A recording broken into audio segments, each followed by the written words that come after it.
Good day sa atin mga kaparmer. Check natin ngayon yung itong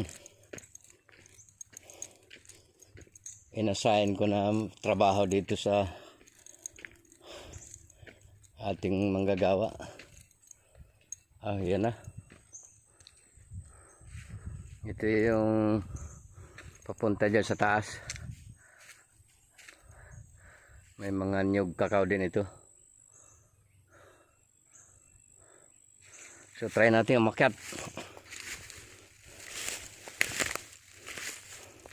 Kung kaya pa ba ng powers.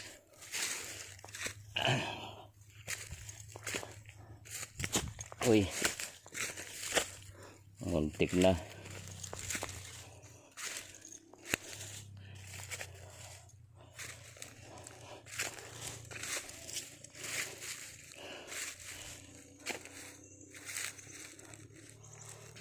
Mainit.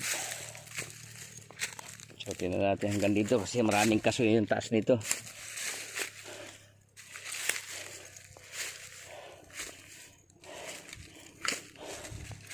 Gusto ko lang malaman nyo na ito ay pakyawan to.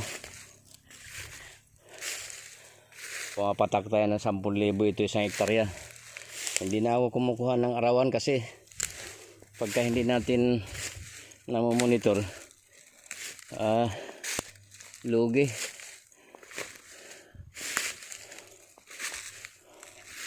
So ito na yung mga kasoy yung pinatanim ko last year.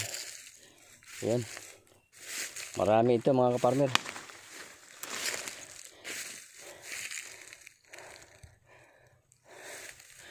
So maraming buhay na kasoy, kaya minabuti ko na ipalinis talaga to.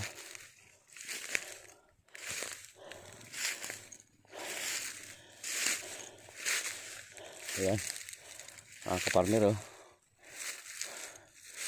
buhay lahat yung pinatanim natin na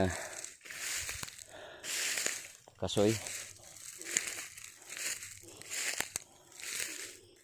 Mabilis tumarbaho itong tauhan natin, tsaka quality yung gawa, yung trabaho. So yan yung avocado natin, yan 2 years na yan, malapit na rin mamunga yan. Ito naman cultivate niya mga kasoy, at meron ding dwarf coconut yan. Yan.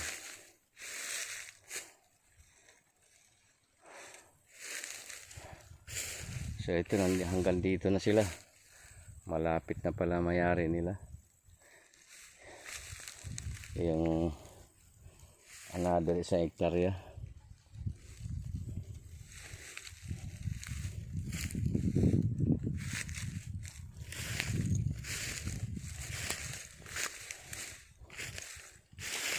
Okay mga kaparmer, ito ay update lang nung ating araw-araw na routine dito sa farm. So makaba na ako dito. Yung avocado malalaki na,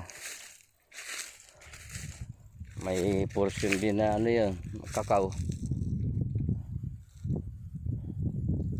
So malaki na yung natrabaho nila.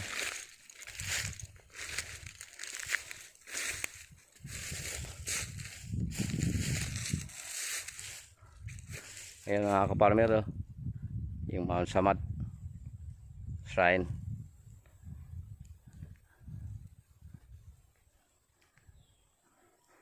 Siguro is about 3 kilometers. Nandun yung cross na yan.